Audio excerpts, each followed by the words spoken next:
November 22nd, 1963. Edege.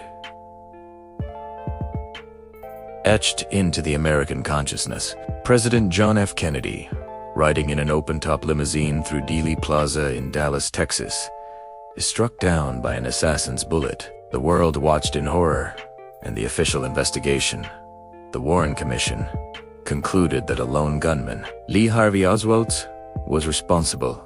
But for over 60 years, a persistent question has haunted this official narrative. Was Oswald truly alone? Welcome, and today we're diving deep into one of history's most compelling mysteries. The theory of a second shooter in the JFK assassination. The Warren Commission's conclusion rested on what became known as the single bullet theory. This theory posits that one bullet, officially named Commission Exhibit 399, caused 7 non-fatal wounds to both President Kennedy and Governor John Connally, who was sitting in front of him. According to the report, this single bullet entered Kennedy's upper back, exited his throat, then entered Connally's back, shattered his rib, exited his chest, struck his right wrist, and finally lodged in his left thigh. It's an incredible trajectory, and critics immediately dubbed it the magic bullet theory, arguing that its path was simply too complex and improbable to be believable. This skepticism isn't just based on gut feeling. It's fueled by eyewitness accounts from that fateful day. Numerous witnesses in Dealey Plaza reported hearing shots coming from multiple directions.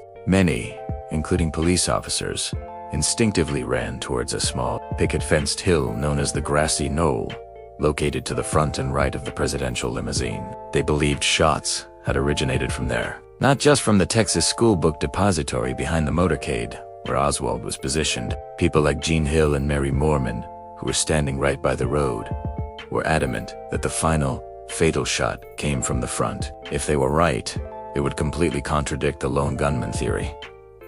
Then there's the acoustic evidence. In the 1970s, the House Select Committee on Assassinations re-examined the case. They analyzed a police radio recording from a motorcycle officer whose microphone was stuck open during the assassination. Acoustic experts studied the impulses on the tape and concluded there was a high probability that at least 4 shots were fired, with one of them originating from the Grassy Knoll. This groundbreaking finding led the committee to a shocking conclusion: that President Kennedy was probably assassinated as a result of a conspiracy, and that there was likely a second gunman. However, the scientific validity of this acoustic evidence has been fiercely debated ever since, with subsequent studies both supporting and refuting the committee's findings, leaving the matter unresolved. The physical evidence also presents a puzzle. The Zapruder film, the famous home movie that captured the entire assassination sequence, is perhaps the most scrutinized piece of footage in history. When the fatal headshot strikes Kennedy, his head and body move violently backward and to the left. To many,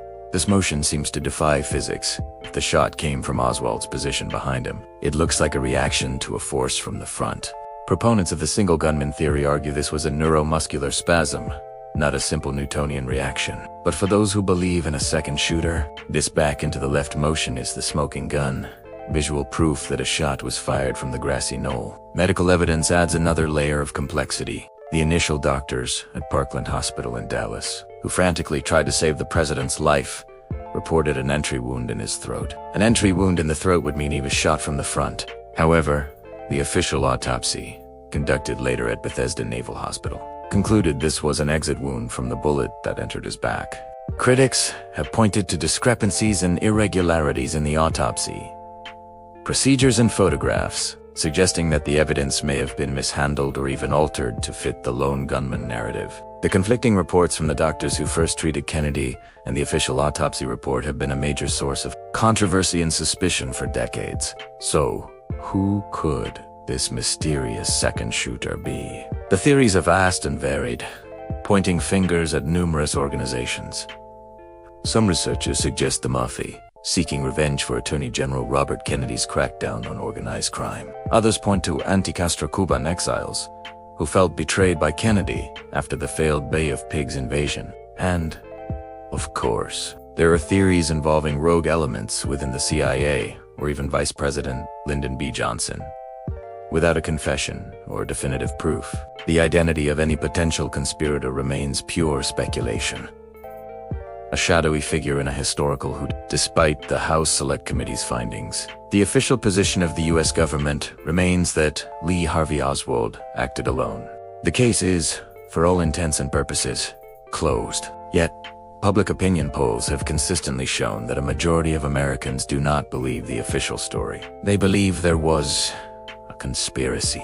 The inconsistencies in the evidence, the conflicting testimonies, and the sheer implausibility of the magic bullet theory have created a powerful and enduring counter-narrative. The idea that a secret as monumental as a second shooter could be kept for so long is staggering.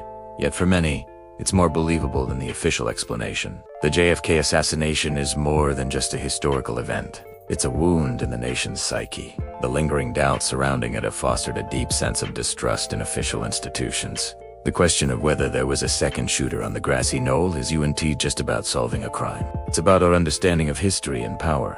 Was it the act of a single, disturbed individual?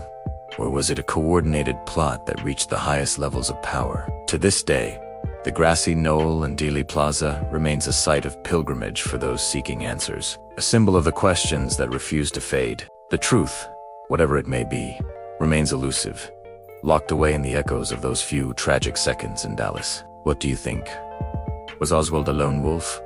Or was there a conspiracy at play? Let me know your thoughts in the comments below. Thank you for joining me on this deep dive into one of America's greatest mysteries. If you found this interesting, please give this video a thumbs up and subscribe for more historical investigations. We'll see you in the next one.